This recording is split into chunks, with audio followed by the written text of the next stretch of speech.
Buenos días a todos. Les damos la bienvenida a la sesión virtual Factura Electrónica como título ejecutivo, implicaciones legales y fiscales, organizado por EY Centroamérica, Panamá y República Dominicana. Les agradecemos como siempre nos hagan llegar sus preguntas por medio del botón del Q&A que está ubicado en el panel de control en la parte de abajo de sus pantallas. Las mismas serán contestados por nuestros expertos al finalizar la sesión. Asimismo, les informamos que esta sesión está siendo grabada. Debido a que la situación actual nos obliga a estar cada persona en nuestro hogar, les pedimos disculpas de antemano por cualquier tema de comunicación o conexión que podamos tener el día de hoy. Sin más, les dejo con don Hernán Pacheco, socio líder de EY Law para Latinoamérica Norte. Adelante, don Hernán. Muchas gracias, Paulina, y buenos días a todos. Creo que no estoy en video, Paulina. Regáleme un segundo. Ahí. Listo. Yo creo que ahora sí, sí. Muy bien. Muchas gracias y de nuevo muy buenos días a todos. Como siempre, EY Law y Tax innovando y a la vanguardia en el mapeo regulatorio de los acontecimientos más importantes que impactan nuestro marco regulatorio y jurídico. Y en esta ocasión vamos a tratar un tema de gran trascendencia y que de gran necesidad para el sector económico en general en Costa Rica, y se trata de la reciente reforma al artículo 460 del Código de Comercio, que fue aprobado en segundo debate y que está pendiente de publicación. La importancia de esta reforma es que le otorga carácter de título ejecutivo a la factura electrónica.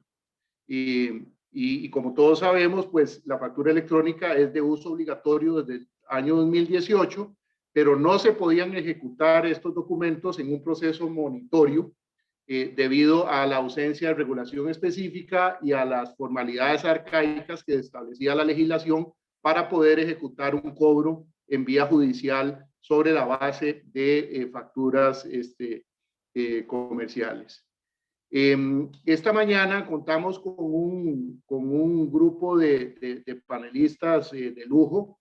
La idea es exponer sobre las implicaciones fiscales y legales del uso y la ejecución de la factura electrónica, y vamos a hacer un análisis comprensivo e integral de pues todos los aspectos que acompañan la aprobación de esta normativa, sus implicaciones desde el punto de vista legal, pero también un enfoque práctico que creo que los panelistas van a encontrar de gran utilidad.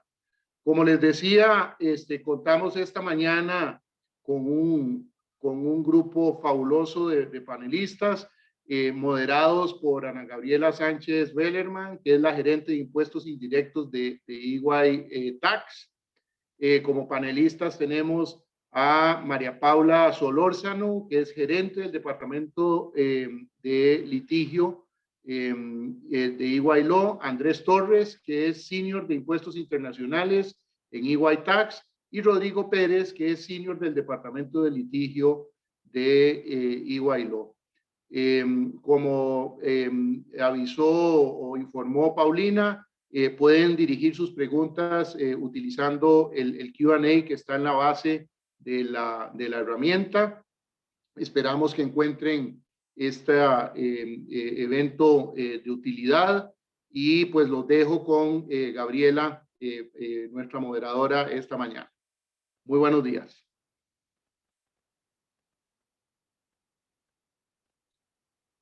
Gaby, estás en mute. Muchas gracias, don Hernán. Muchas gracias por su introducción y muchas gracias a todos las personas que se han unido a este conversatorio. Precisamente la idea del día de hoy es que conversemos sobre esta reforma al artículo 460 del Código de Comercio, pero también aprovechando pues nuestra expertise en temas fiscales, ver cómo empatamos y cómo integramos, por un lado, los cambios que se han dado desde el 2018 en facturación electrónica, junto con esta reforma que ahora pues se plantea y cómo impacta esto pues todos los procesos cobratorios que podrían tener pues algunos acreedores y demás. Entonces, sin más preámbulo, le doy las palabras a mi colega Rodrigo para que tal vez iniciemos con una breve reseña del proceso cobratorio en Costa Rica y poco a poco vamos a ir integrando pues todos los temas relacionados con las especificaciones técnicas de la factura electrónica. Sin más por el momento, le cedo la palabra a Rodrigo. Buenos días a todos. Muchas gracias, Gaby, y a todas las personas que están en este conversatorio. Gracias. Vamos.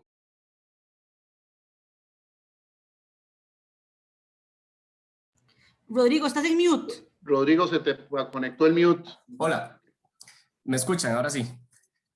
Gracias. Perdón, nada más. Bueno, buenos días a todos, a los panelistas, a mis compañeros, don Hernán, y a todas las personas que pues se han unido a este conversatorio. Vamos a iniciar haciéndoles una breve reseña del proceso monitorio dinerario que está integrado en nuestra legislación, que es la base por la cual se va a poder utilizar la factura electrónica como un título ejecutivo. Gaby, si puedes pasar la siguiente, aquí está, perfecto.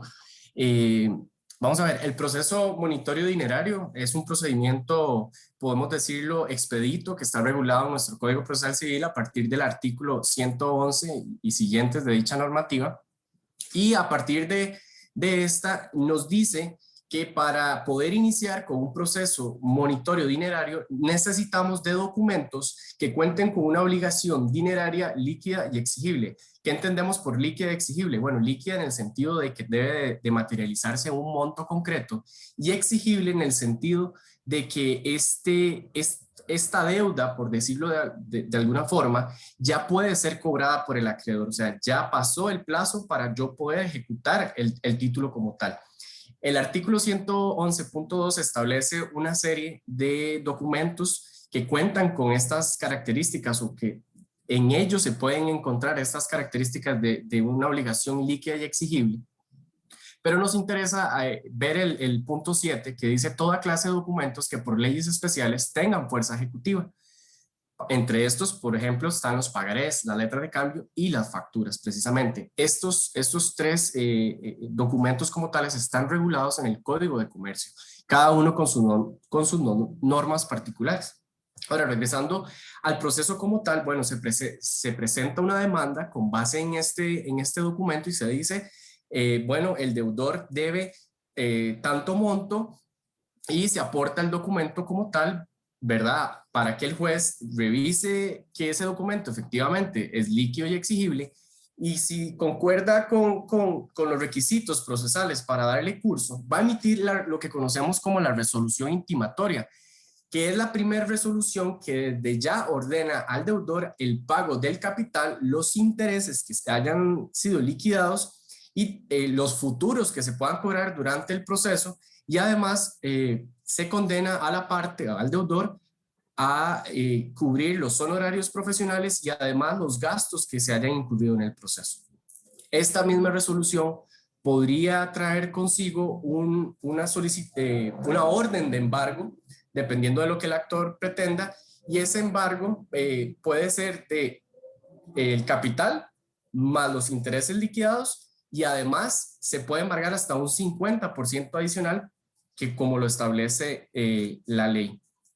Una vez que se tiene esta resolución, pues el actor va a tener que notificar al demandado del proceso y va a tener un plazo de 5 días para presentar, si fuera el caso, una posición, las cuales solo puede basarse en estos puntos taxativos que menciono en la presentación, que es falsedad de documento, falsedad de exigibilidad de la obligación, que por ejemplo aquí podemos ver que la obligación no estaba vencida, para ponerles un ejemplo, el pago comprobado por escrito o que la persona ejerza y diga esta deuda está prescrita. Entonces, básicamente esto es un proceso muy general del proceso monitorio dinerario para que tengamos una idea y ponerlos en contexto de lo que vamos a comentar. Y les comento que a partir del año 2018, el Tribunal Primero Civil de San José emitió una resolución por la cual, bueno, a nivel del espacio jurídico, se viralizó esta resolución porque el tribunal, cuando un acreedor presentó una factura electrónica, dijo que este documento no era un título ejecutivo porque no existía una ley que indicara que este tipo de documento, tal cual, factura electrónica, fuera un título ejecutivo. A raíz de esta resolución, pues desde el año 2018 a la fecha ha existido una incertidumbre en tribunales de que cómo hago para poder cobrar en la vía monitoria una deuda basada en una factura electrónica. Entonces, este es el ámbito como tal del procedimiento y más adelante vamos a retornar. Gaby. Así es. Entonces, bueno, Rodrigo, gracias por esta reseña. Entonces, de lo que estoy entendiendo, ¿verdad? Y lo que hemos estado comentando, básicamente, como pueden ver, el año 2018 es un año clave, puesto que es a raíz de ese proceso que vos indicás que se cuestiona precisamente la ejecutividad de una factura electrónica, pero también es un año clave, puesto que a partir de ese año es que se empiezan a introducir los cambios en facturación electrónica, pero recordemos esto desde un punto de vista tributario. Entonces, básicamente, Claro. a partir de ese momento, pues tenemos un limbo, ¿verdad? Porque ya hay nuevos documentos que se cuestiona esta ejecutividad, pero por otro lado también tenemos una obligación para los contribuyentes que se ejecuta de manera paulatina. Recordemos que esta obligación pues no fue implementada de un día para otro, sino que fue llevada a cabo por grupos, por cédulas. Entonces me parece importante que analicemos brevemente las generalidades de la obligatoriedad, aceptación y demás de la facturación electrónica para que lo asociemos precisamente con el tema de la ejecutividad de este documento. Le cedo la palabra a Andrés Torres, abogado de nuestra práctica de impuestos, para que nos comente un poco sobre la facturación electrónica. Muchas gracias, Gabriela, a los estimados panelistas, a los presentes, a don Hernán. Como vos mencionás, básicamente, y lo resumo de esta manera, a partir de básicamente la segunda mitad de la década pasada, se empezó a desarrollar e impulsar todo este gran cambio que impulsó la administración tributaria con respecto a ir variando, ¿verdad? Ir transicionando de lo que es una factura que anteriormente la considerábamos como una factura, por ejemplo, talonaria. Habían varios tipos de facturas. Es básicamente la factura física que conocíamos anteriormente, que era pues el soporte documental principal que tenían los contribuyentes para soportar la deducción de sus gastos y para aplicar los créditos que le aplicaban, para transicionar a lo que es una factura electrónica como tal. Básicamente la administración lo que buscaba era generar una mayor trazabilidad de las transacciones de los contribuyentes.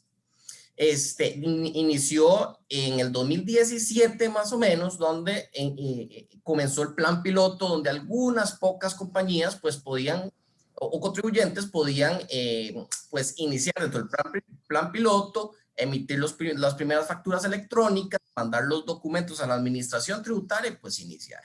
Ya a partir del 2018, si lo recordamos, y como bien lo menciona Gabriela, pues ya empieza paulatinamente la obligación que, si recordamos, fue transicionada, ¿verdad? Empezando por algunas industrias, pasando por otras, donde se emitió la obligación de emitir ya el comprobante electrónico como tal, ¿verdad? Que hasta este momento pues ya es obligatorio emitir el comprobante electrónico, salvo algunas excepciones puntuales.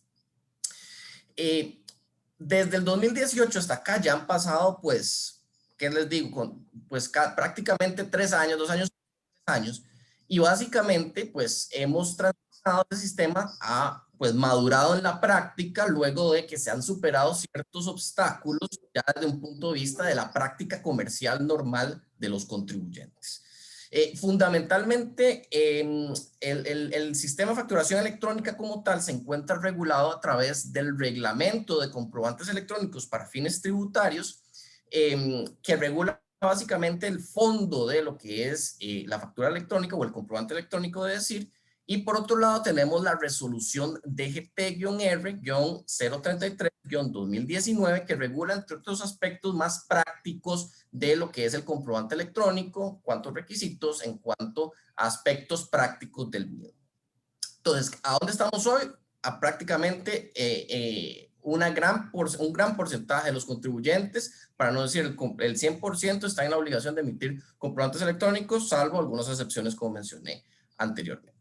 Ahora, ¿qué es una factura electrónica? Creo que ese es el punto que tenemos que entrar en este momento para que dentro de este conversatorio podamos pues, hacer algunas discusiones al respecto. Desde un punto de vista de pues, tributario, el comprobante electrónico, la factura electrónica tal, es aquel documento XML, que para todos nosotros, los que no somos programadores, es un documento pues extraño en cuanto a su lenguaje, puesto que es completamente técnico, que es el documento que emite el emisor del comprobante, lo envía al receptor del comprobante, que sería su cliente, y además lo envía a la administración tributaria. Ese documento XML, una vez que cumpla con el ciclo de la facturación electrónica, pues ya se vuelve el documento que va a soportar pues la deducción de los gastos y la acreditación pues de los créditos fiscales. Entonces, ¿qué es el documento PDF? Que muchas personas pues nos han mencionado que si este es el documento, la factura electrónica como tal. El PDF, nada más para recalcar, es simplemente representación gráfica de lo que es el documento XML para que esté como en nuestro idioma. Es como el documento que nos hace recordar la factura anterior, sin embargo, es simplemente una representación pues gráfica. Tal vez si pasamos a la siguiente filmina, nada más para hacer una breve consideración aquí de cómo funciona el sistema de facturación electrónica como tal, que básicamente inicia desde el momento en que el contribuyente se inscribe ante la administración tributaria, y ojo, aquí hago un hincapié de que el que se inscribe debe ser el representante legal de la compañía, y solo el representante legal es la persona encargada de pues generar la llave criptográfica que posteriormente genera o se comparte con lo que es el sistema de facturación electrónica para emitir comprobantes electrónicos. Una vez inscrito el contribuyente ante la administración tributaria, pues emite este sistema de emisión de comprobantes electrónicos. Ahí puede escoger si va a utilizar un sistema propio o por medio de terceros, o el mismo sistema gratuito de la administración tributaria, y finalmente ya puede emitir comprobantes electrónicos hacia la administración tributaria y hacia sus clientes en particular, y finalmente una vez que cumpla este ciclo, pues lo que procede es su almacenamiento. Y con esto tal vez cierro en la siguiente filmina en esta participación, que es el tema de la aceptación del comprobante electrónico, y es que es muy importante tener claro la diferenciación que existe en cuanto a la aceptación a nivel de facturación electrónica por parte de en derecho tributario con lo que vamos a ver más adelante a nivel legal. Desde antes de febrero de 2020 era obligatorio que los contribuyentes emitieran una aceptación expresa dentro de cada uno de los documentos electrónicos, de las facturas electrónicas que recibía, para que cumpliera el ciclo de lo que es pues el sistema de facturación electrónica, lo cual simplemente era inviable desde un punto de vista práctico, porque era imposible estar aceptando pues cada una de las facturas que se recibía, y debido a esta práctica y obstáculo en la práctica, pues se decidió modificar esta obligación, y ahora lo que tenemos es una aceptación tácita. Básicamente, si el receptor de la factura electrónica recibe el documento y ve algún pues error dentro del documento, lo puede rechazar. Si no lo rechaza, simplemente se tiene por aceptada tácitamente y continúa su vida normal del ciclo de facturación electrónica hasta que ya sea aceptado por la administración tributaria. Y este punto creo que es muy importante y vamos a hablar más adelante en este conversatorio. Gaby. Gracias, Andrés. Bueno, básicamente eso es toda una generalidad muy resumida sobre los aspectos de la facturación electrónica, pero rescato ahí varios temas importantes porque hay dos conceptos que vale la pena que analicemos y nos dejemos en la mente sobre, uno, lo que es un documento electrónico para efectos fiscales, ¿verdad? Que precisamente ese va a ser el documento que, pues, después de la reforma al artículo 460 nos va a servir como un documento con algunas particularidades que vamos a ver más adelante, y el tema de la aceptación de la factura para siempre como para efectos tributarios.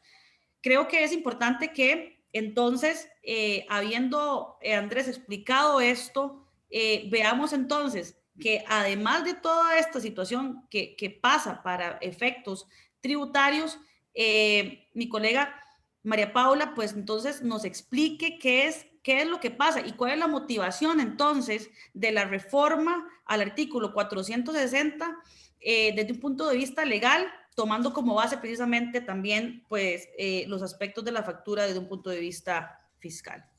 Te cedo la palabra, María Paula. Muchísimas gracias, Gabriela, y muchísimas gracias a Andrés y Rodrigo y don Hernán por sus intervenciones previas que obviamente vienen a hacer toda la introducción de lo que queremos finalmente concretar en este conversatorio. ¿Qué motiva la reforma que ahora están viendo en pantalla? ¿Cómo está actualmente regulado o cómo va a estar regulado a partir de la publicación de la norma en la Gaceta? Ya que fue aprobado en segundo debate, pero todavía hemos estado dando seguimiento y todavía no ha sido publicado, por lo tanto todavía no está vigente. Sin embargo, es el siguiente paso la publicación para que ya inicie esta nueva regulación ya como ley de la República. El proyecto de ley que fue aprobado, como dijimos, el 2 de marzo, viene impregnado de una serie de vacíos. Vamos a ver, debido a que desde el 2018 se da la obligatoriedad en el uso de la factura electrónica, ya como lo comentó Andrés, dentro del plano meramente administrativo para la administración tributaria, no se toma en consideración, evidentemente, no van de la mano la reforma administrativa junto con la reforma legal. Entonces, al quedar este vacío y esta desprotección para muchísimas personas que brindan bienes y servicios, porque también debemos recordar, esto es importante no solamente para empresas o personas que desarrollan una actividad comercial y que venden bienes, sino que también estamos hablando de personas que brindan servicios profesionales y que también eventualmente podrían brindar sus servicios a crédito. Eso también es importante remarcar, que estamos hablando de facturas donde damos un servicio o damos un bien, pero estamos dando un crédito a plazo, es decir, no me están pagando de inmediato, sino que yo estoy dando un plazo determinado. Eso va a depender obviamente de la práctica comercial de cada sector, pero que normalmente dan 15 días, 30 días, 60 días, hasta 90 días para pagar un crédito. Y ese crédito evidentemente está contenido en el documento que normalmente antes del 2018 era la factura. Hablemos factura física, factura en papel, factura talonaria. Con esta modificación del 2018, que viene obviamente impregnada el tema de la innovación, de la tecnología, de ir migrando todos los sistemas a un mayor control, ¿verdad?, de la perspectiva digital, se da este avance muy importante para nuestro país. Sin embargo, dejando de lado, obviamente, que la factura ya venía, digamos, en el 460 del Código de Comercio, la factura ya venía siendo utilizada no solamente como un documento para efectos de la administración tributaria, sino también para efectos legales de cobro de deuda. Entonces, cuando se da este cambio o esta migración al sistema digital, se dejó de lado o no se contempló que esto podía repercutir de alguna forma en las deudas y en los créditos que tenían las personas contenidas en una factura. Entonces, como mencionó Rodrigo al inicio, fue a raíz de un voto justamente en el año 2018 por parte del Tribunal Primero Civil, que determinó que no es que el tribunal o el Poder Judicial desconozca sobre los avances tecnológicos, no es que el Poder Judicial o los tribunales no quieran ir de la mano con ese avance tecnológico, es que por ley no pueden disponer o no le pueden dar de carácter de título ejecutivo a un documento que la ley así no lo indique. Incluso Rodrigo lo mencionó al inicio en el artículo 7 del 11 del Código Procesal Civil, que menciona cuáles son los títulos, expresamente de manera taxativa, cuáles son los títulos que yo puedo llevar a cobro. Entonces ahí mismo se indica aquellos que tengan fuerza o carácter de título ejecutivo por disposición de ley. Entonces, quedamos en un vacío legal, hablemos de una laguna donde tenemos un documento que ya es de uso meramente obligatorio para todos los contribuyentes, pero que no podemos llevar a cobro judicial en caso de deuda porque la ley no me lo permitía.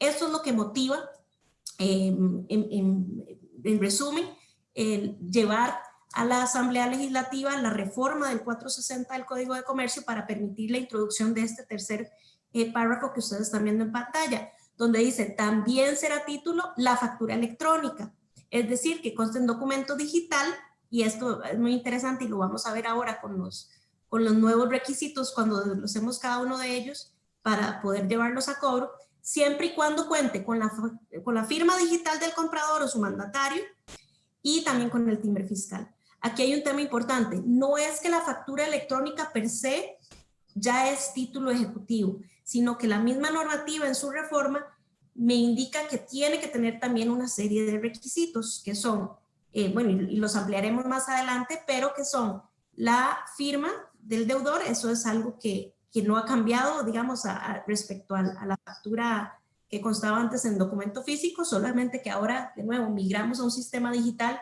donde entonces no solamente hablamos de factura electrónica, sino también de firma digital, y también debemos contar con los timbres y debemos aportar todo esto en un documento electrónico porque el proceso de cobro judicial se tramita actualmente de manera electrónica.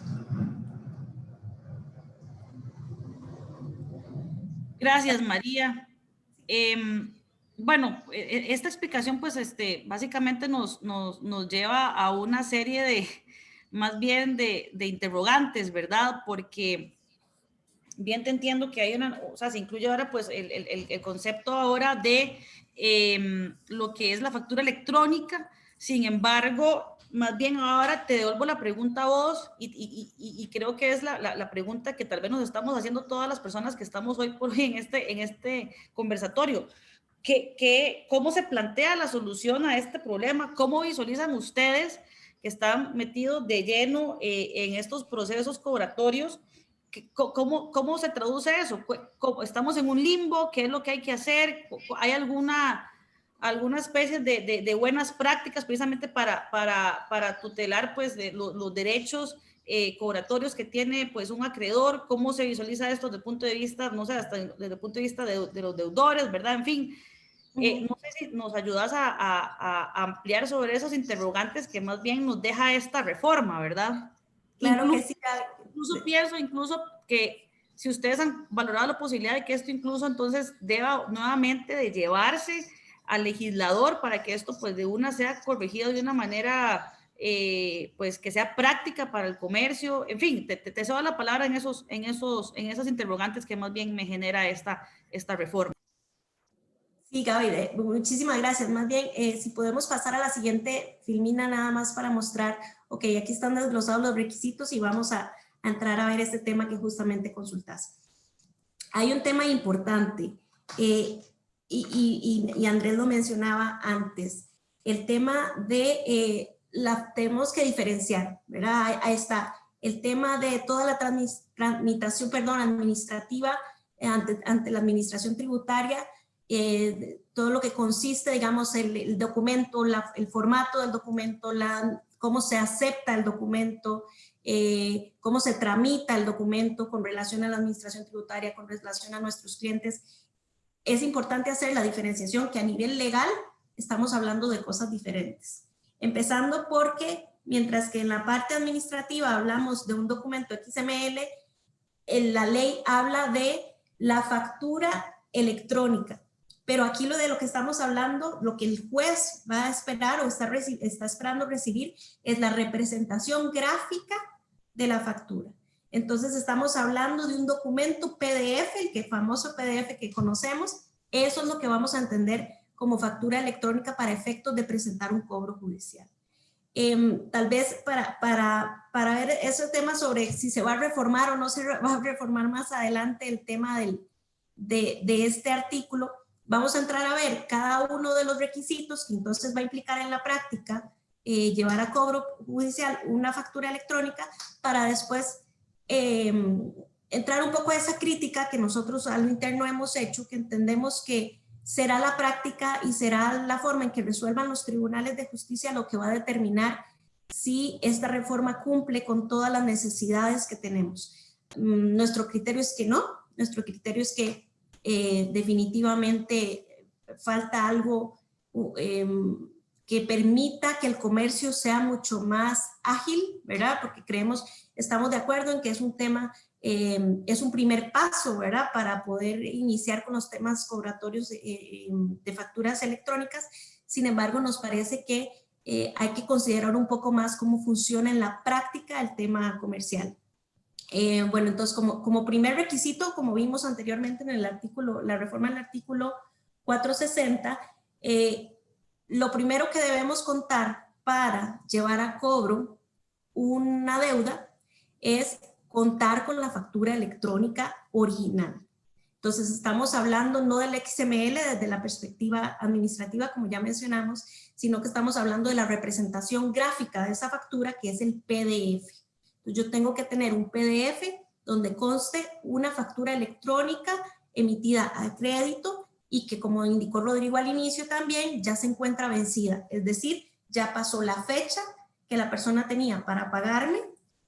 Por ejemplo, el vencimiento de la factura era hoy, entonces a partir de mañana yo puedo llevar esa factura a cobro en caso de que no se me haya cancelado el monto correspondiente. Como segundo punto, la ley o la reforma que se hace con el 460 indica que la factura debe estar firmada por el deudor, por el mandatario o por un autorizado con firma digital. Este para nosotros es uno de los elementos más importantes y también para el que tenemos mayor crítica, porque nos parece que con solo la firma digital estamos dejando de lado un amplio sector de nuestros clientes, un amplio sector del comercio que tal vez no tengan acceso todavía a medios digitales o que tal vez no estén tan familiarizados todavía con el tema de la firma digital. Entonces, si yo tengo esta factura electrónica donde me están debiendo dinero y yo necesito llevarla a cobro judicial, necesariamente necesito solicitarle, si es una persona física, a la persona física, si es una persona jurídica, a su representante o a un autorizado por cualquiera de estos, que me firme digitalmente el documento, la factura electrónica. Entonces, a mi criterio, ya hay un segundo documento. Ya no estoy hablando solamente de la factura electrónica, sino de la factura electrónica digitalmente firmada, porque la factura electrónica es el documento incorrupto, por decirlo de alguna forma, el PDF, mientras que la factura electrónica firmada ya tiene una intervención, ¿verdad? Ya hay un proceso, digamos, digital con una intervención de una firma digital que implica necesariamente la generación, a mi criterio, de un segundo documento. Habrá que ver los tribunales si lo aceptan con que sea solo la firma, la factura electrónica con la firma, digamos, como decir, el documento, es que no sé si corrupto, tal vez Andrés, no sé si esa es la forma de decirlo a nivel de factura electrónica, o el documento manipulado, por decirlo de Manipulado. Ok, hablemos entonces de una factura electrónica manipulada, en el tanto, digitalmente, en el tanto ya implica la firma digital del deudor. Eso es un requisito fundamental porque eso es lo que le da esa condición de título ejecutivo a la factura. Y como tercer requisito y tercer punto, y también parte de nuestra crítica a la aplicación o a la vigencia de la reforma del 460, está que la misma normativa indica que debo imprimir estos documentos, siendo electrónicos, siendo digitales, tengo que imprimirlos para adherir a ellos el timbre fiscal correspondiente,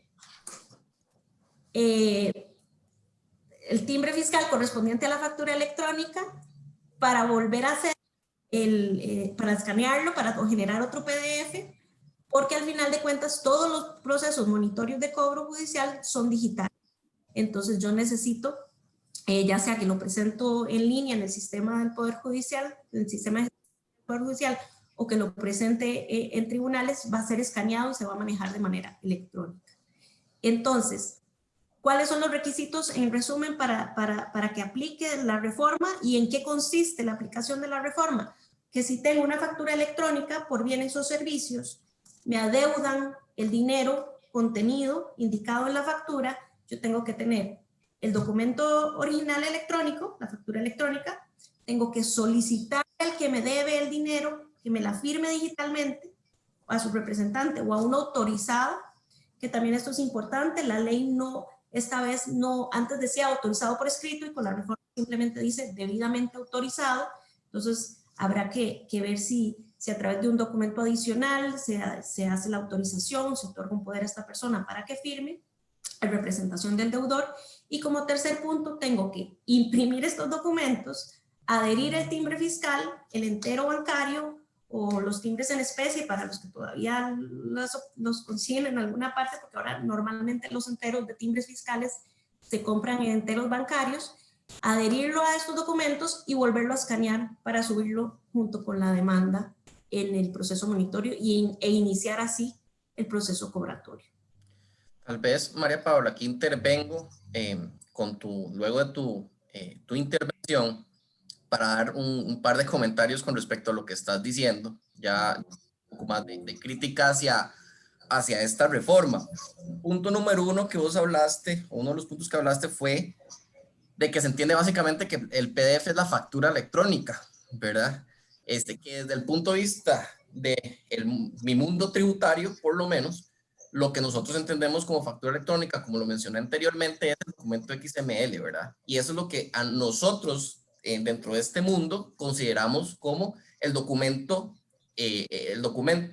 idóneo para lo que es la deducibilidad de los gastos y la acreditación de créditos, es el documento XML, ¿verdad? Como punto número uno, que tal vez esta precisión de lenguaje y hasta tal vez de entendimiento no se ve reflejado tal vez en el wording del artículo, y no sé si a futuro pueda estar sujeto a modificación o simplemente en los tribunales ya se vaya a generar una jurisprudencia donde se vaya como a delimitar qué se entiende por qué. Eso como y tal vez ahí, Andrés, disculpa nada más para hacer esa aclaración, porque lo que decís es muy, muy importante, porque tal vez para los que no entendemos mucho la parte técnica, qué es PDF y qué es XML. En el XML no se entiende, o sea, yo puedo tener el documento XML, pero yo como jueza o como parte o como deudor incluso no entendería qué es lo que viene en el documento. El documento es técnico, es un documento codificado, mientras que la representación gráfica, que es este PDF, eso es lo que entendemos que el juez va a recibir, porque es lo que dice nombres, fechas, montos, o sea, porque de nuevo es la representación gráfica del XML que a fin de cuentas hace la factura electrónica para efectos tributarios. Claro, claro. Y nada más esa precisión de lenguajes, tal vez lo que tenemos que pues, tener claro, y obviamente se va a ir aclarando todo esto con el tiempo, ¿verdad? Esto es tal vez un análisis, pues, meramente del lenguaje utilizado en la reforma. Como punto número, tal vez el segundo que quería comentar, y creo que es el requisito número 2 que hablaste sobre la firma digital, que hay un tema de practicidad que a mí me genera muchísima duda, no desde el punto de vista técnico, sino desde un punto de vista completamente práctico. Y como yo les había mencionado en mi intervención anteriormente, antes de febrero de 2020 ya se tenía la obligación de ir aceptando en el sistema de facturación electrónica factura por factura, ¿verdad? Lo cual eso implicaba una carga administrativa enorme e implicaba prácticamente que los contribuyentes tenían que destinar un recurso específicamente a estar aceptando las facturas, porque no estamos hablando de posiblemente 1, 2, 3 facturas, posiblemente estamos hablando de una gran cantidad de facturas que si se mantiene este requisito, prácticamente lo que le tenemos que estar recomendando a los clientes es, dependiendo del caso, por supuesto, es pues cada uno tiene que estar firmando el documento, cada uno de los documentos, las facturas que vayan recibiendo. Entonces volvemos a lo que teníamos antes de febrero de 2020, que es esa dificultad práctica de estar firmando cada uno de los documentos que vayamos recibiendo. Creo que este tema o esta discusión ya fue superada a nivel en la práctica hace año y un poquito, y que ahora vamos a comenzar desde un punto de vista legal, ¿verdad? Entonces no sé si eso va a ser práctico a mediano o largo plazo o si eso estará sujeto a alguna modificación de algún tipo. Nosotros consideramos, y en esto también, Rodrigo, hemos tenido varias discusiones, incluso la publicación de un artículo que recientemente solicitaron nuestra colaboración. Hemos sido muy críticos del tema de la firma digital.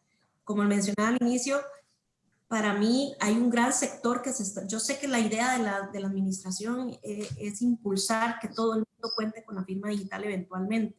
Sin embargo, en realidad, no podemos dejar de lado que hay un gran sector de la población que no cuenta con firma digital, y esto quedó incluso reflejado con el tema del registro de beneficiarios finales, cuando se solicitaba que se hiciera únicamente mediante firma digital, y todo el mundo corrió, los que tenían sociedades anónimas, corrieron a sacarla o a nombrar apoderados para efectos de poder hacer esto. Esto es la situación actual.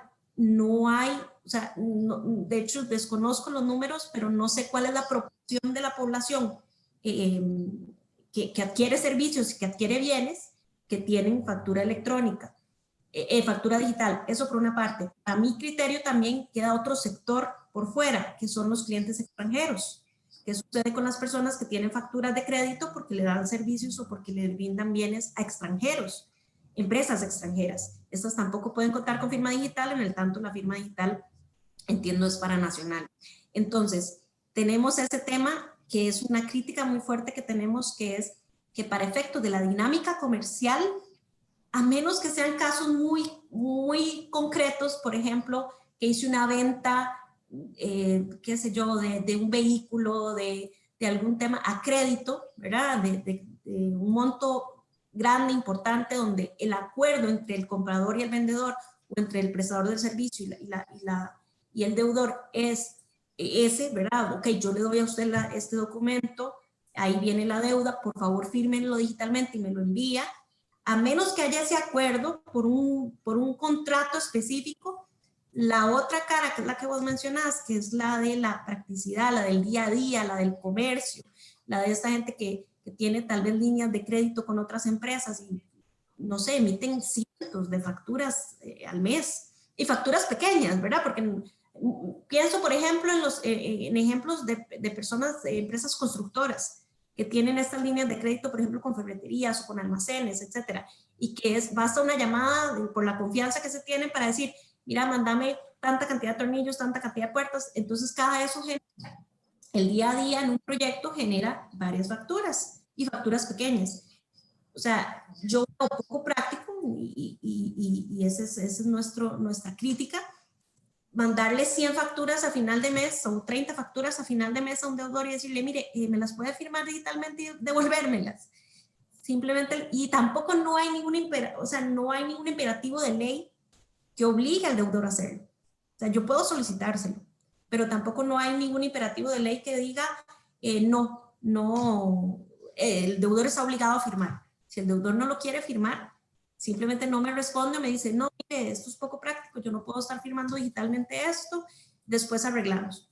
Y si esa persona por algún motivo no puede pagar, es donde viene el problema para ejecutar esas facturas, porque no van a tener carácter de título ejecutivo de conformidad con la ley, a menos que tengan la firma digital del deudor.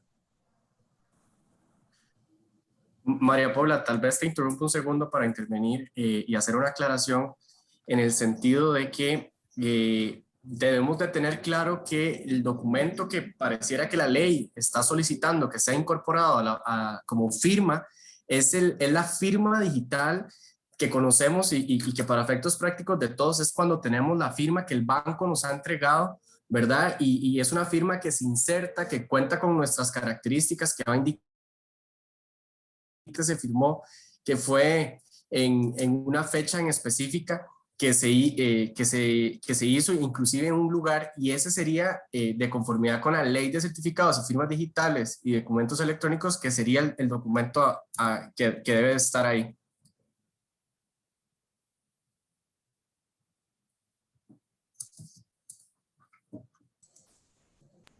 Correcto. También es importante hablar, Rodrigo, es que no sé si me escuchas bien, es que se congeló el video, no sé si solo yo lo veo así, pero es importante también hablar, me parece, incluso agregarlo el tema del tercer requisito, que viene siendo el tema de la cancelación de timbres. Para nosotros ahí existe una inseguridad jurídica al no saber cuál es el monto que deberíamos de pagar por concepto de timbres. ¿Y por qué decimos esto?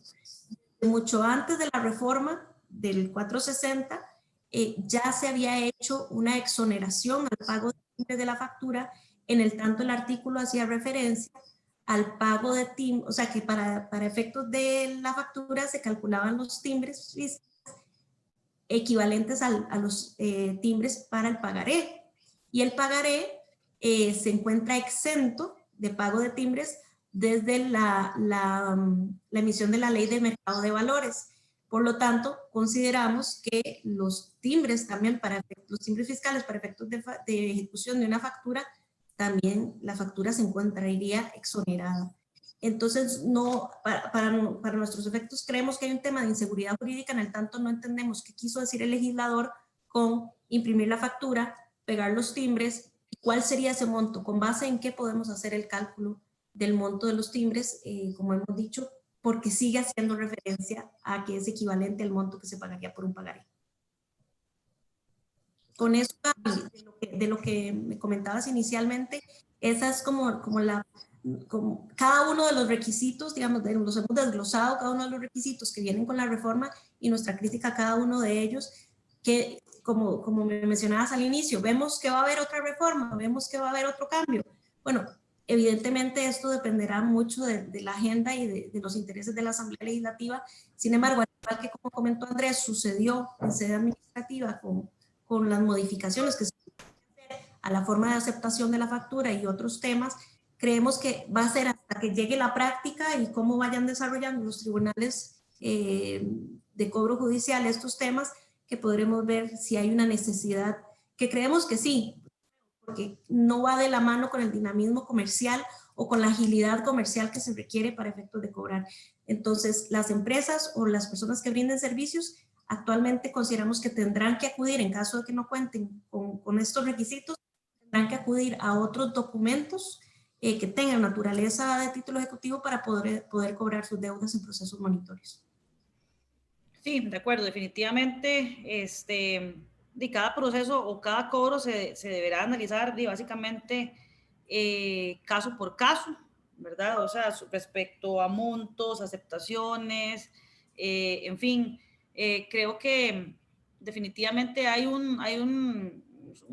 o sea, una separación entre lo que se hizo desde el punto de vista tributario con lo que hizo el legislador con esta reforma. O sea, básicamente hay conceptos como que tienen un significado en uno desde el punto de vista legal y de otro desde el punto de vista fiscal. Entonces, María Paula y equipo, tal vez como para ir cerrando, me gustaría como que tal vez pues comentemos con nuestros participantes algunas conclusiones o recomendaciones finales de lo que pues deberían estar haciendo y algunas buenas prácticas. Tal vez, María, ahí te cedo la palabra para que cerremos con algunas pues recomendaciones pues finales, ¿no? Luego de esto, pues la idea sería como responder algunas preguntas que nos han plasmado los participantes en la sección de preguntas y las veremos una vez que pues hagamos las recomendaciones finales. Muchas gracias, Gabriela. Sí, en efecto, las recomendaciones las hemos trabajado en conjunto porque son recomendaciones que aplican tanto para las empresas, tanto para el manejo administrativo como para el manejo legal de este tipo de documentos. Y que hemos encontrado ciertas diferencias, y en eso Andrés también nos va a hablar un poco. Por ejemplo, desde la perspectiva legal, el tema del almacenamiento. se preguntaron, por ejemplo, que cuál es el plazo de inscripción para el cobro de una factura. Anteriormente era de 1 año. Sin embargo, a partir de finales del 2009, con la reforma, pasó a ser de 4 años. Entonces, tenemos un nuevo plazo para cobro de facturas de 4 años. Entonces, ¿qué implica esto? El almacenamiento mínimo para efectos del plazo mínimo de almacenamiento para efectos de cobro de una factura digital debería ser de 4 años, a menos que haya actos por interruptores, de la prescripción que aumentan el plazo y me permiten a mí más de 4 años para cobrar, pero de nuevo eso es un tema de análisis de caso por caso. Eso dentro del plazo, el tema del almacenamiento es muy importante, porque hacer un documento digital, un documento electrónico, y estoy hablando ya, digamos, de la factura firmada digitalmente, como título ejecutivo per se, vamos a tener que contar con plataformas o con medios tecnológicos que nos permitan conservar de forma adecuada estos documentos, porque no hay forma. Una vez firmado el documento, yo incluso debo verificar que la firma digital sea correcta, que la firma digital esté correctamente firmado, porque podría llevarme una sorpresa de que después, cuando intento cobrar 1 o 2 años después, por incumplimiento del deudor, resulta que la firma es correcta o tecnológicamente el sistema no me la reconoce. Eso es del plano legal. Andrés, desde el plano de vista administrativo, con las recomendaciones para efecto de almacenamiento efectivo. Claro, y muy importante precisar desde el punto de vista fiscal lo que vemos en almacenamiento al menos. Bueno, la prescripción típicamente en derecho tributario corre 4 años, sin embargo el reglamento de facturas de comprobantes electrónicos para efectos tributarios lo que habla es que se tiene que almacenar por un plazo de 5 años, un año posterior, digamos, del plazo de prescripción. Sin embargo, lo que hemos también mencionado, pues, clientes es lo más conservador es mantener los comprobantes electrónicos como tal. Y cuando hablo de comprobantes electrónicos, hablo de todos los documentos involucrados dentro del proceso ciclo de la facturación electrónica, llámese el documento XML, llámese el documento PDF, incluso notas de crédito, etcétera, todo lo que reciban por parte de los emisores, y también pues todos los documentos de respaldo de las operaciones que se mantengan por un plazo de 10 años. ¿Por qué 10 años? Porque ese es el plazo, digamos, el máximo por el cual la administración tributaria podría volver a fiscalizar a algún contribuyente en casos muy particulares, en casos de defraudación fiscal, en casos de que un contribuyente o una persona esté inscrito como contribuyente, etcétera. Son casos pues extremos, pero es hasta un plazo de 10 años donde se ha recomendado al menos para tener pues un efecto conservador de mantener por ese plazo pues los documentos correspondientes. En efecto. A ver, retomando un poco de lo que estaba hablando María Paula, ¿verdad? Del tema y Andrés, del tema del almacenamiento, es importante también que pues todas las personas que manejen carteras, sobre todo grandes, de facturas electrónicas, ¿por qué? Porque también va a haber otro tema y que está relacionado con que tenemos que estar ajustados a la normativa actual. El tema de la ley de factoreo es una ley especial que tiene toda su regulación, que es necesario prácticamente hacer un webinar, tal vez de varias sesiones para explicar esa ley en particular, pero precisamente con el tema del manejo de la factura como tal, como factura electrónica, es importante que los usuarios o los acreedores en este caso tengan manuales de cobro actualizados, que estén ajustados a la normativa, que, por ejemplo, la ley de factoreo introdujo el cambio en que ahora la factura a partir de ese momento iba a tener un plazo de prescripción de 4 años y ya no 1, que era lo que anteriormente estaba regulado, ¿verdad? Entonces, ese tema es lo que los acreedores necesitan estar muy asegurados para que no se lleven sorpresas al momento en que quieran presentar el proceso monitorio, que como bien decía María Paula, este tipo de demandas se utiliza una plataforma digital y cuando usted sube, por decirlo así, al sistema un documento que contiene una firma digital, si esa firma no contiene todos los requisitos que se deben de contar, que cuente con la fecha, el lugar de donde se hizo y demás, el sistema te lo rechaza. Entonces, ahí ya tendríamos pues un impedimento de poder acudir al proceso como tal, porque esa factura que usted tiene firmada, ¿sí?, no cumplió con un requisito. Y bueno, ahora vamos a tener que ir a ver cómo hacer para que tal vez el deudor de buena fe quisiera firmar nuevamente el documento o hacer otra cosa para poder accesar a la vía judicial en este caso, ¿verdad? Si es que no prescribió ya, ¿verdad? Si Y es que exactamente si no alcanzamos. Exactamente. Perfecto. También hay, entonces ahí, Rodri, tal vez aprovechando el tema que estás mencionando, porque con la firma viene el tema de aceptación, que es nuestra segunda recomendación, de aplicar correctamente la aceptación. Entonces, desde la perspectiva legal, desde la perspectiva, digamos, del documento como título ejecutivo, no podemos confundir la aceptación que mencionó, que explicó ampliamente Andrés, con relación a la, ¿verdad?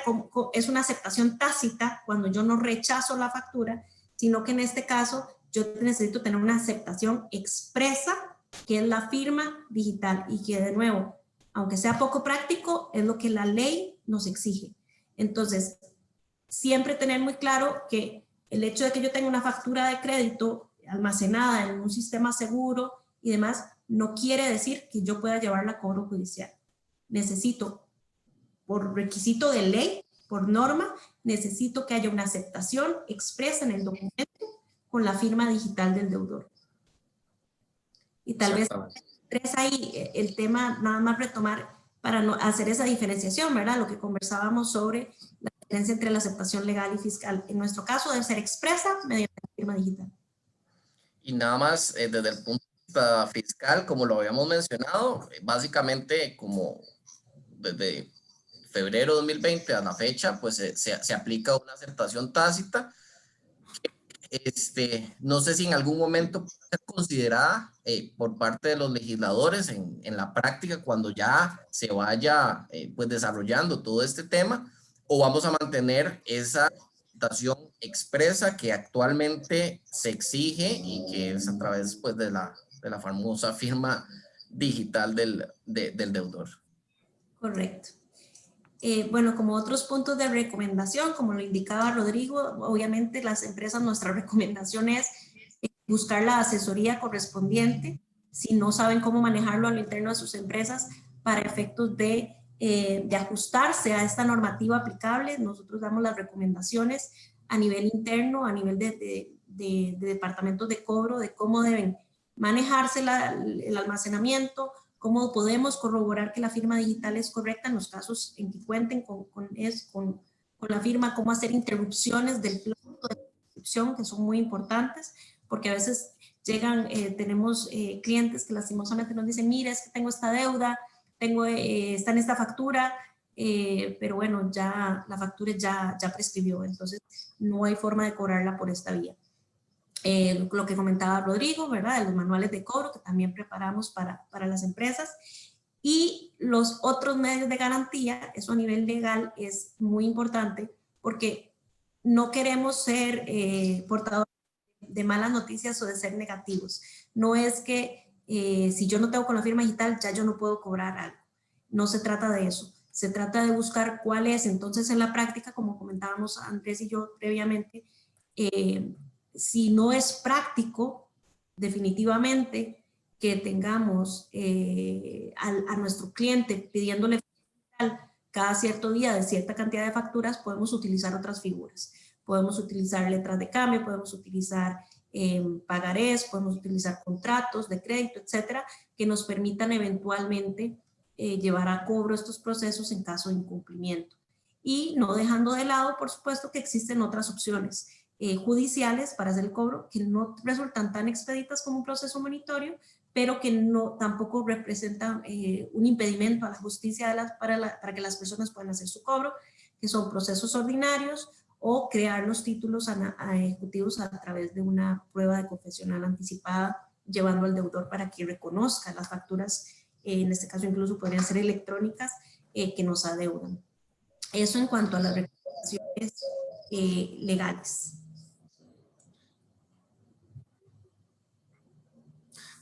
Tal vez nada más voy a intervenir por algo muy importante que la gente tiene que tener en cuenta. Acuérdense de la ley de usura. La ley de usura también es una ley que tal vez para muchos aplicó en año pandemia, porque fue el año pasado, pero es algo que realmente todos los acreedores deberían de tomar en cuenta, revisar que los títulos, facturas, pagarés, letras de cambio y demás se ajusten a esta normativa para también evitarse sorpresas en el momento en que quieran hacer el cobro, porque la ley nos da topes a tasas máximas, ¿verdad? Y que a veces por la práctica comercial y como esto nunca fue regulado verdaderamente, se desconocía y eso es algo muy importante que nada más quería retomar para que sepan que hay que asesorarse en ese sentido para poder acudir a la vía judicial, ¿verdad?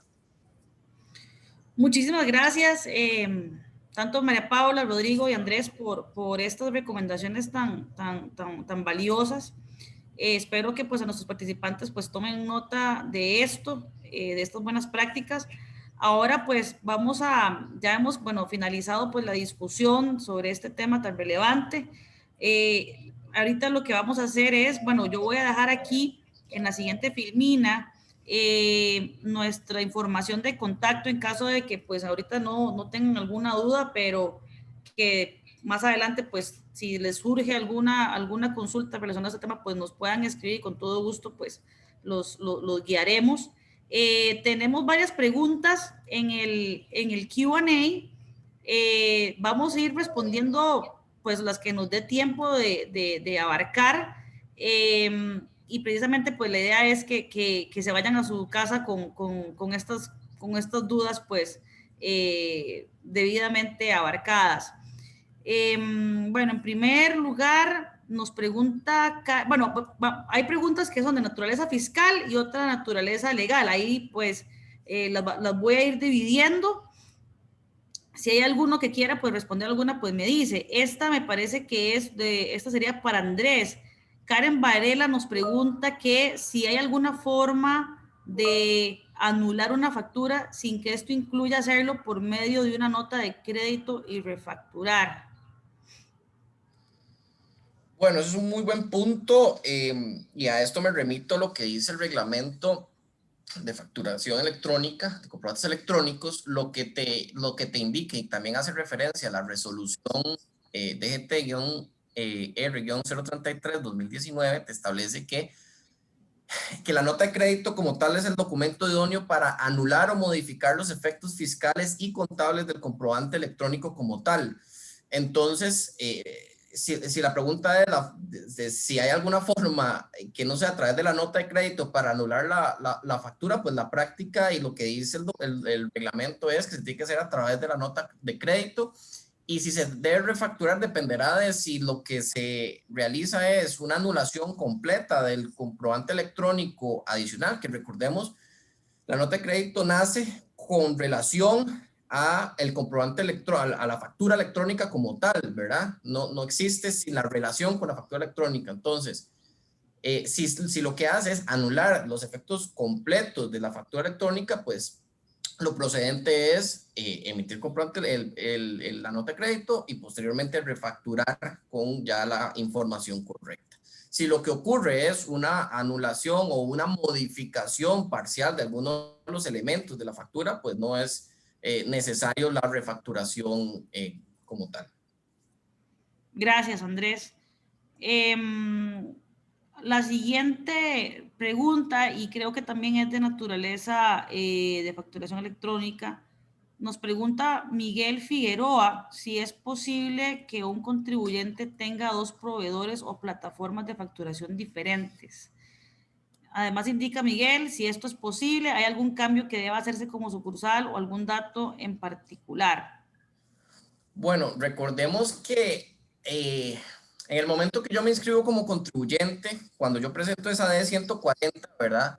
Yo tengo que incluir la forma de facturación y aparecen los espacios. Aparece que si uno va a facturar con un sistema propio, por terceros o por el sistema de facturación electrónica gratuita de la Administración Tributaria, el Ministerio de Hacienda, y básicamente uno puede escoger pues una de esas opciones. Entonces, lo procedente es que uno tenga un sistema de facturación electrónica como tal, ¿verdad? Donde continúe emitiendo la factura electrónica. Recordemos también, muy importante, con respecto a la resolución como tal que regula el sistema de facturación electrónica, te dice que tienes que llegar a un consecutivo y todo tiene que seguir una línea, ¿verdad? Entonces la forma en cómo se puede lograr llegar, pues cumplir con los requisitos del código y del consecutivo es pues que sea emitido por un mismo sistema, ¿verdad? Para que se cumpla con esos requisitos. Sí, básicamente entonces la respuesta es no es viable que hayan dos proveedores. Precisamente, y perdón que le atreviese a Andrés la palabra, pero básicamente no es posible, puesto que el sistema pues va a generar debe generar un solo número consecutivo, y básicamente pues la respuesta es que no. Seguimos con la siguiente pregunta don Eric Birkner, y esta creo que es para el equipo legal. Dice, ¿qué sucedería con las facturas emitidas antes de la eventual entrada en vigencia de la reforma del artículo 460? Tal vez es algo que ya se discutió, pero tal vez les cedo la palabra a mis colegas para que nos ayuden a responder esto. Bueno, de conformidad con lo que establece el texto de la reforma, indica que aplica a partir de su publicación. Aparentemente no tiene efectos retroactivos. Entonces tendríamos un lapso, ¿verdad? Desde el 2018 al 2021, donde la ley no permitiría llevar a cobro judicial facturas emitidas en ese lapso, por lo que ya hemos indicado, porque dice que rige a partir de su publicación sin efectos retroactivos. Gracias. Entonces la respuesta sería, no se podrían llevar a cobro judicial esas facturas como título ejecutivo, sin embargo, sí se podría demostrar que se adeudan por otro proceso para llevarlos. Muchas gracias, María Paula. Aquí hay una pregunta, bueno, esta es de un participante anónimo y nos pregunta dice, ¿qué significa amparados a beneficio fiscal o no en su defecto? No me quedó claro si se deben confirmar o no las facturas y que los gastos ligados a ellas sean deducibles. Andrés, creo que esta es nuestra. En realidad me parece que la pregunta va orientada a la aceptación de la factura, a la aceptación implícita que conversaste, porque mencionabas que hay algunas excepciones para la aceptación implícita, ¿verdad? Sí, básicamente lo que habíamos conversado con respecto a la aceptación tácita que existe ahora con respecto a las facturas electrónicas, que no es necesario pues aceptar cada una de las facturas. Entonces lo que la regulación actual lo que determina es que yo simplemente, en el caso que no rechace la factura electrónica, se entiende como aceptada, y entonces de esa manera ya continúa el ciclo, lo que estábamos hablando de factura, del ciclo del sistema de facturación electrónica, ¿verdad? Entonces, la respuesta es que no se tiene que confirmar expresamente, no se tiene la obligación de aceptar o confirmar expresamente la factura, sino existe pues este concepto de la aceptación tácita. Y nada más creo que mencionó un tema sobre qué significan amparados a un beneficio fiscal, si no me equivoco, nada más para completar esa parte que mencionó también. Eso puede surgir en el caso de empresas que son beneficiarias del régimen de zona franca, que estarían de todas formas recibiendo también facturas, pues ellos son por lo menos algunos de los casos que tienen beneficios fiscales o que tienen pues alguna consideración al respecto. De acuerdo. Sí, nosotros lo hemos analizado. Nos han preguntado incluso si tener alguna exención se considera como un beneficio fiscal, y nosotros pues hemos tomado alguna posición de que básicamente ese concepto se refiere precisamente para beneficiarios del régimen de zona franca y no necesariamente teniendo alguna exención ahí en algún impuesto indirecto y demás. Eso es un muy buen tema. Ok, vamos a ver, tenemos otra pregunta que nuevamente creo que es un tema que ya discutimos arriba. Elena Jaramillo pregunta, ¿cuál es el documento que se debe presentar a cobro como título ejecutivo, el XML o el PDF? Porque entonces añade, porque la factura en el XML no se puede firmar como recibido, solo en el PDF, pero este documento es solo una foto del XML. María Paula, tal vez precisas esto. Sí, ya lo comentamos, en resumen es básicamente lo que se presenta a cobro es la representación gráfica de la factura XML que viene siendo el PDF y que es el que permite la manipulación del documento para firmarlo digitalmente. Entonces el PDF es lo que se presentaría ante tribunales para efectos de cobro judicial. Perfecto. Creo que la consulta de Carolina Jeff queda evacuada porque también nos pregunta, ¿el PDF entonces debe y puede mostrar la firma electrónica del deudor? ¿Verdad? Entonces la respuesta pareciera que es que sí, efectivamente. Ok, bueno, Luis Uribe, muchas gracias por el comentario que nos puso ahí. Doris Hernández Badilla nos pregunta, buenos días, ¿y si la persona no quiere firmar el documento? Esa discusión es la que hemos tenido desde siempre, por decirlo así. Eso no va a cambiar con la reforma, o de momento, ¿verdad? Con la reforma recién aprobada, porque la ley nos exige que exista la firma como tal para poder acudir a la vía de cobro del monitorio dinerario. Si hay un deudor que eventualmente no quiere reconocer una deuda, pues hay otros procesos judiciales por el cual el acreedor va a poder intentar recurrir y hacerle ver a un tribunal de que es una deuda que existe, que está amparada así en este documento, pero no le va, el hecho de que no tenga la firma no te hace que no puedas acudir al monitorio dinerario como tal. Pero como digo, sí existen otras vías legales para intentar realizar esa gestión cobratoria.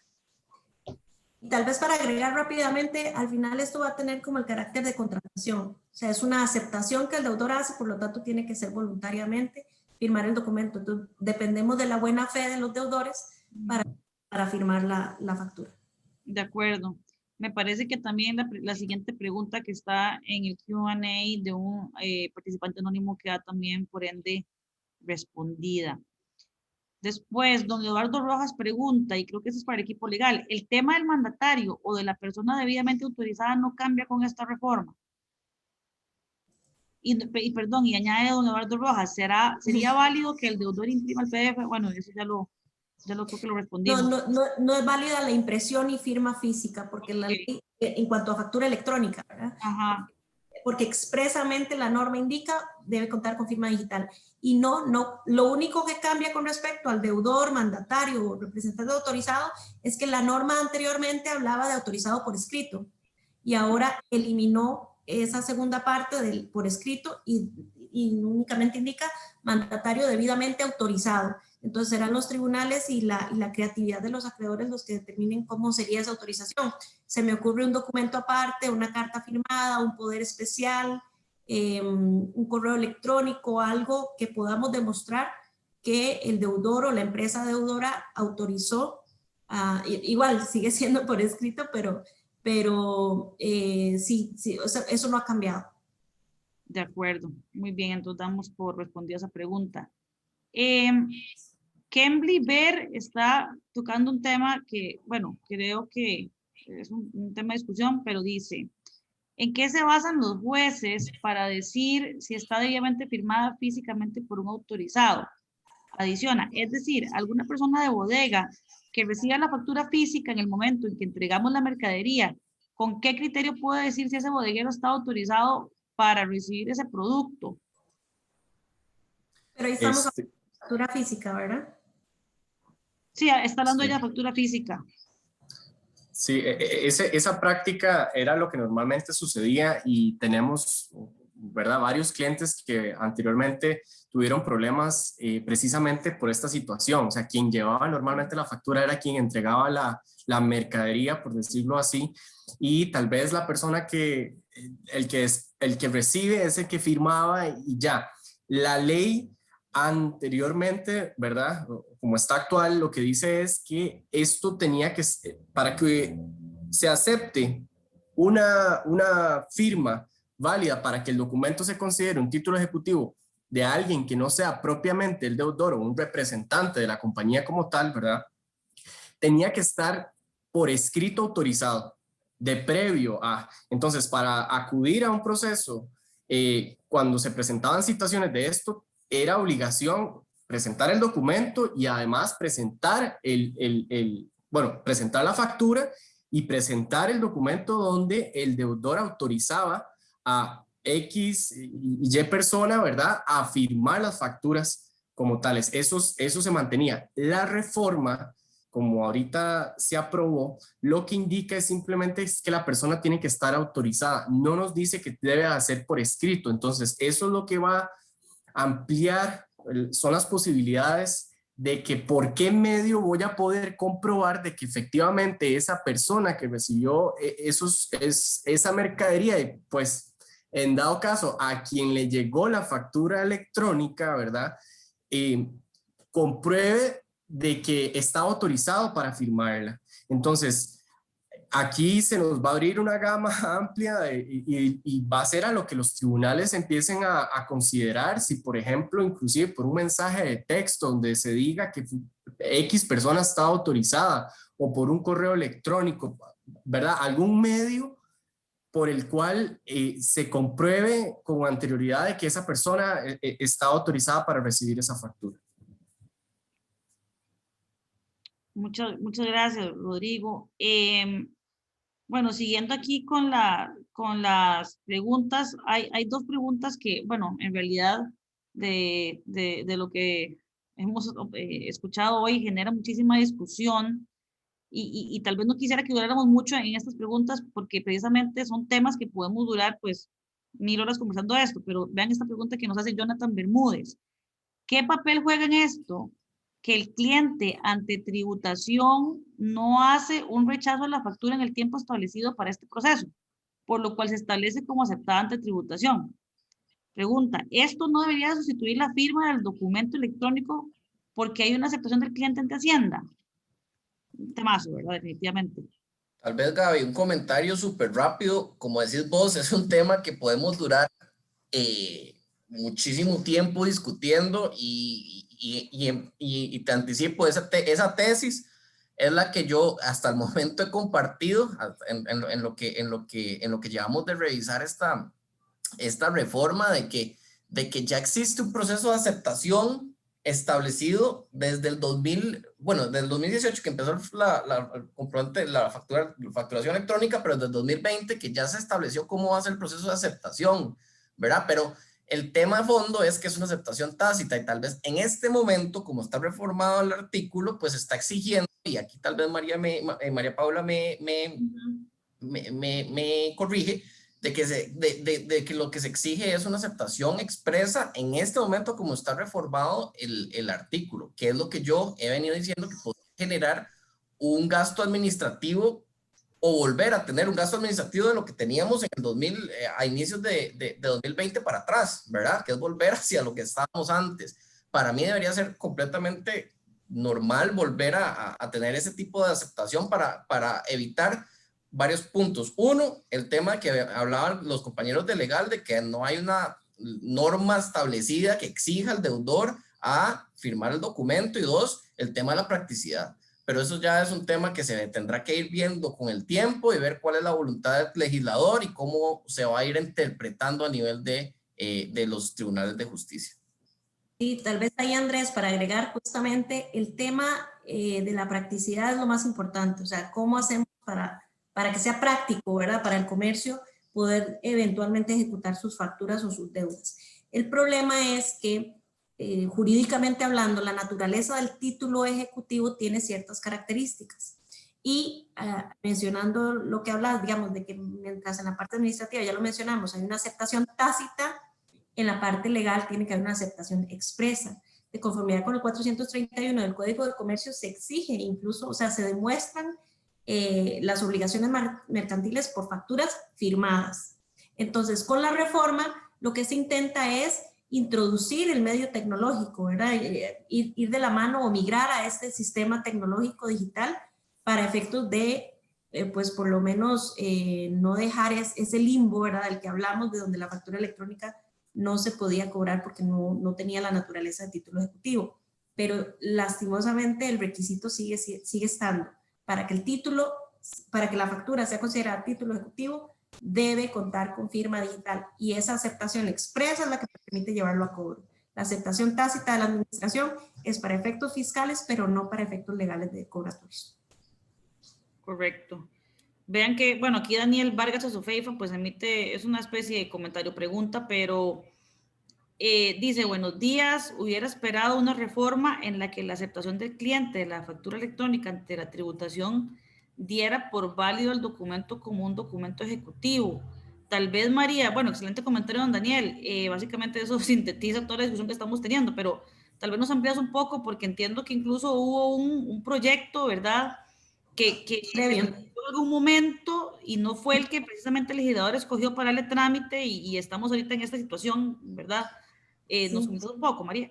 Sí, justamente eso es lo que acabo de decir, ¿verdad? La ley, cómo mantiene este requisito de firma digital, sin embargo, a nosotros nos tomó incluso un poco por sorpresa el texto final de la reforma aprobada en segundo debate, porque cuando conversamos y dijeron, bueno, ya está la reforma y lo vimos, el primer debate, perdón, cuando vimos el que estaban aprobando, vimos que era un texto distinto a uno que habíamos visto, ¿verdad? En otro proyecto de ley que estuvimos verificando Rodrigo y yo, y esa reforma previa no establecía necesariamente la firma del deudor, sino que decía que se podía demostrar esta aceptación expresa de la que estamos hablando por otros medios. Y Rodrigo tal vez me recordará, pero creo que hablaba incluso de correos electrónicos, tipo de comunicaciones, declaraciones, o sea, otros medios que permitían demostrar esta aceptación expresa y obviamente no depender de la firma digital del deudor. Sin embargo, esa no fue la versión aprobada finalmente, sino esta que les comentamos. Y de nuevo, pese a que no es práctico, es lo que rige, lo que va a regir a partir de la publicación de la reforma. Sí, en efecto, nada más así fue. Previamente, en el momento prácticamente que se da este voto del tribunal por el cual es la motivación de la reforma, hubo una serie de diputados que presentaron un proyecto donde lo que hablaban era ese tipo de aceptación fuera ajustada realmente al movimiento comercial, ¿verdad? Y que se ajustara a las necesidades de los comerciantes y sobre todo los acreedores, de no tener la necesidad de contar con una factura, una firma digital, ¿verdad? Un certificado de firma, sino que por correos, por cualquier medio por el cual el deudor aceptara haber recibido el documento, ¿verdad? Que le fue enviado de forma digital. Eso no pasó lastimosamente. Nosotros consideramos que todavía obviamente existe la posibilidad de que los diputados por medio de otra ley hagan una reforma a esta reforma, ¿verdad? Per se, para que se pueda realmente ajustar más a la práctica comercial, pero lastimosamente de momento vamos a requerir de la firma en la factura digital para que sea título ejecutivo. Sí, y ahí también agregar, el tema todo viene, digamos, de un trasfondo de origen de análisis jurídico, que se entiende por título ejecutivo. Y lo primero que uno revisa cuando está estudiando estos temas es que el título debe valerse por sí mismo. Entonces, yo no puedo contar con un documento aparte para darle validez a mi título ejecutivo. De ahí un poco que entendemos la justificación de que se siga exigiendo la firma digital, pese a que tal vez no es lo más práctico. De acuerdo. Bueno, voy a dar por respondidas varias preguntas que tienen que ver nuevamente y son reiterativas respecto a la firma del PDF con firma digital, ya los hemos evacuado. Don Miguel Asís pregunta, ¿quién está autorizado para firmar digitalmente la factura? ¿Debe estarlo con un poder inscrito o mediante una carta del representante legal?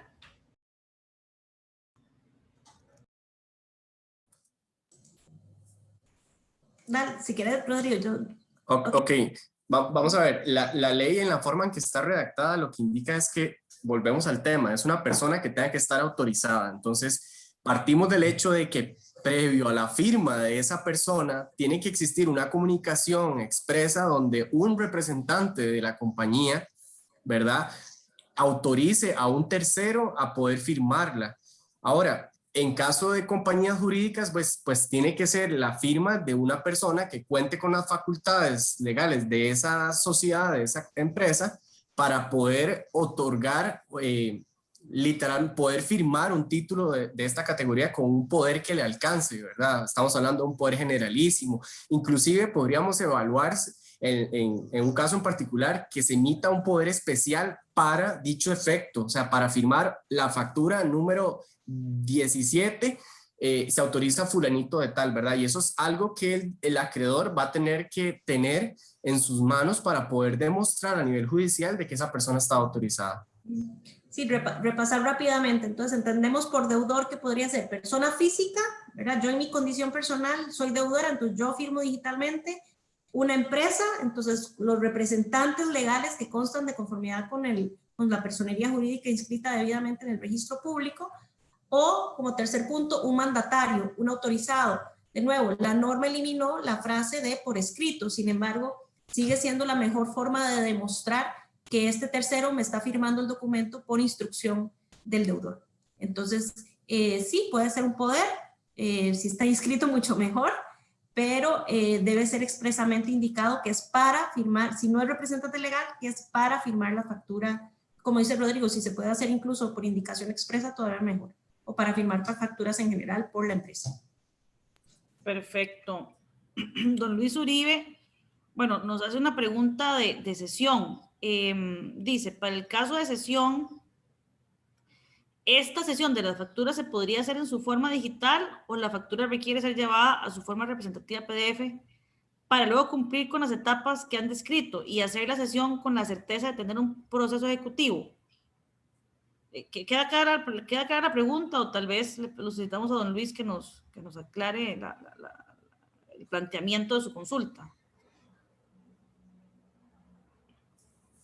Sí, porque ahí tendríamos que entender primero cómo funciona la cesión para efectos de facturas electrónicas, ¿verdad? Que eso es algo que la norma no le está indicando ahorita. Tal vez entender si ya en la práctica se ha dado o qué entiende por cesión. Entiendo, esta cesión de la factura se podría hacer en su forma digital. Bueno, tendríamos que ver, ¿verdad? Cómo se contempla a nivel de legislación la cesión de la factura electrónica. Actualmente no está contemplada, no sé, Rodrigo. Si usted... Vos sabes que, bueno, no sé, y perdón que me atraviese aquí la conversación. Yo, desde el punto de vista de facturación electrónica, y créeme que hemos implementado muchísimas cambios en la facturación electrónica, ¿verdad? En diferentes empresas y de diferentes tamaños, no me quedaría claro a nivel de sistema cómo se haría una sesión electrónica. Entonces, nuevamente, nos llevaría pues a un tema de que tenemos que realizarlo necesariamente con la representación gráfica, ¿verdad? No sé ustedes qué opinan. Creo que eso sería material para otro webinar completo. Muy bien, bueno, don Luis, definitivamente nos ha hecho una pregunta que genera pues muchísima discusión y tal vez los sistemas no nos permiten tener una respuesta de sí o no. Carol Chávez nos pregunta, como en el factoreo, ¿puedo endosar una factura electrónica para que un tercero la cancele? Si no, es el mismo tema, o sea, eso creo que pues tenemos ahí algunos retos tecnológicos para hablar de figuras pues jurídicas que fueron creadas con una percepción de que la factura pues únicamente es manual, ¿verdad? Definitivamente un tercero no la puede cancelar, o sea, a nivel de sistema, ¿verdad? Vamos a ver qué otras preguntas tenemos por acá. Ya nos queda un minuto y creo que voy a hacer la última. Bueno, nuevamente se repite esta pregunta de Rodolfo Cordero. Pregunta, ¿una factura digital impresa y firmada físicamente no es un título ejecutivo? No, de acuerdo a la ley, no. Ok. Bueno, siempre y cuando sea fácil. Ok. Ya hemos llegado a la hora de finalizar este conversatorio. Quedan muchas preguntas que tal vez por falta de tiempo no hemos podido responder. Definitivamente este conversatorio pues más bien nos deja muchas interrogantes a nivel interno de las empresas y desde el punto de vista también práctico. Los invitamos a que si alguien tiene pues alguna consulta adicional, siéntanse en la libertad de escribirnos. y tal vez, no sé, les cedo la palabra a María Paula o Andrés por si quieren dar algunas palabras de cierre. Nuevamente, les agradecemos a todos los participantes que se unieron el día de hoy a este conversatorio. Muchas gracias a todos por su participación. Muchísimas gracias, Gabriela. No, como cierre, tal vez creo que aquí estamos comentando y hablando desde lo que podemos percibir en lo que está en el papel.